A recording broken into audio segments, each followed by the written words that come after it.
Marilyn from the Lehman Library. I'm here in Marilyn's Backyard Tales, and I'm here to present a story to you about Spongebob. Do you like to watch Spongebob on TV?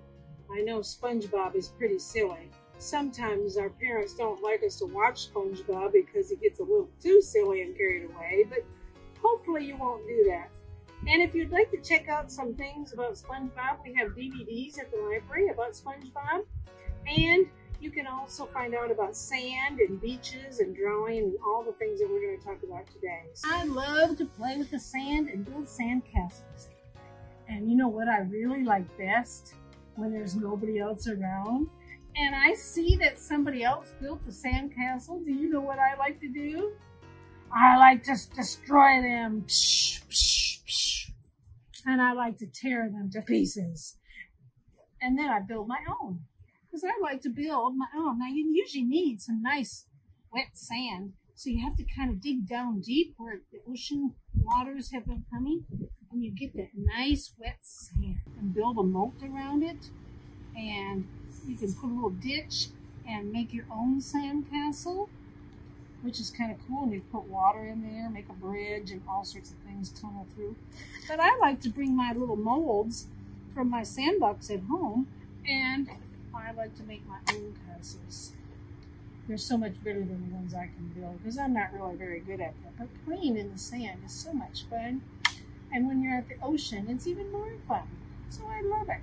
So I'm kind of glad Patrick's not here because I would have to play nice and be a good friend. You know what it takes to be a good friend? It takes being kind and thoughtful and mindful of others. And the good thing about being a friend is that if you're a friend, they're usually a friend back. So there's nobody here today, so I can do whatever I want. Oh, look, there's some seashells over here. These must be the ones that Patrick found. Oh, looky here. This one is really interesting. There used to be creatures living in this. When these creatures are floating in the ocean, live animals live in there. And when they float up from the ocean, there's usually nothing in there. They've crawled out or gone somewhere else. Maybe found a new home. This is a starfish. This one was found on the beach and it's kind of broken. It doesn't have all the other points on it, but sometimes you find broken shells in the sand. There are so many cool things. Where I live at the Pacific Ocean, if you go out to the beach, you can find a lot of really cool, interesting shells. And remember, if you see a real creature in there, don't hurt them. Put them back in the ocean and let them live. And then there's some things that look kind of like coral. I'm not really sure what that is, but it looks like there's been lots of little creatures living in there. It looks kind of spongy like me, actually. And this one is very tiny. I don't know how a creature could ever get in there, but I guess they do. And it's spotted and beautiful. And all sorts of beautiful shells that you can find at the ocean. Now, if you go to the Gulf of Mexico, which is, you know, if you go to Alabama or some of those places, you'll find some other shells, usually not these real fancy shells. And there's these shark eyes, and there's all sorts of cool shells that I love to collect. Maybe you could start a shell collection. And sometimes if you get real lucky, you can even find a sand dollar. Now I found this one. It was kind of broken in half, but it goes together. And it's a sand dollar. It was once a living creature. It's pretty neat how those can be living animals. So it's kind of fun to investigate. You could check out a book from the library about seashells and creatures that live in shells. Well, the next thing I would like to show you is how to draw me. Would you like to know how to draw me? Drawing Spongebob is very easy because I'm just square. I'm going to go over here, and if you have some crayons, you can get your crayons and your paper out too.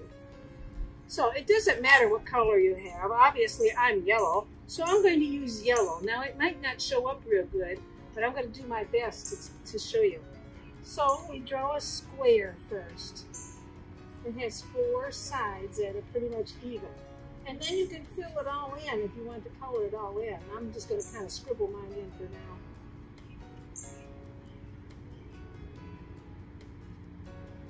And of course I need some eyes. Let's see. I think I'd like blue eyes. I have blue eyes. So I'm going to make 2 kind kind of ovals, and they're usually touching each other. And then you make some circles inside the ovals, and then another dark circle for the pupil. And you make my eyes. And let's see, what else am I missing? Oh, a mouth. I do like to talk a lot, so I do need a mouth. So I'm going to draw a big happy mouth right there. I'm going to connect the sides, and we have a mouth. And I like to put in my teeth too. Big teeth, because I like my teeth. I think I'm going to color them darker so you can see them. And I need some eyelashes. Maybe even some eyebrows. And you can make a little kind of round nose. Whatever you think looks best. And then, being a sponge, I have lots of holes in me because I soak up water. I'm going to put a lot of dots all over me. That's the fun part. And then, oh, I've got to have some pants. I've got to have pants. How about some brown pants like I have now? You draw a line this way and one that way. That's pretty easy. One over there and one over there. And then an upside down V. And there you have my square pants. And you can color them in too. Oh, and I've got to have arms and legs. So you can make a couple of sticks. Give me some fingers. I'm not a very good artist. You don't have to be either. You can make Spongebob pretty easy. Give him some legs, some shoes. And there you have Spongebob. Isn't he the most magnificent thing you've ever seen? Spongebob is very easy to draw. You can even make him out of a whole piece of yellow paper and add some paper legs and some paper arms if you want to and make a craft out of it. It's just so much fun. And one other thing before I leave today, I've got to get going back to the Krusty Krab soon, but if you like to play outside, sponges, you know, I'm a sponge from the ocean. I love sponges. These are what sponges are. They soak up water. And this is a fun game. Each of you, you get a friend to play with you. You soak the sponges in lots of water. And you throw them at somebody. And when you throw them, as you can see, the water gets all over them. And then when they catch it, they go, and that water splashes all over them. This is one of the most fun games you could ever play. So get a friend, some sponges, a bucket of water, and just have a lot of fun summertime games. So I guess I better get ready and get back to work to the Krusty Krab. I've got to get cooking. They need those burgers for the summer, so I'm going to put my apron on and get ready to go. So I hope you've enjoyed our fun with Spongebob today. So come visit us at the library, read some books this summer, have some fun, and remember to be safe. If you go in the water, never swim alone. Always swim with an adult. We'll see you soon.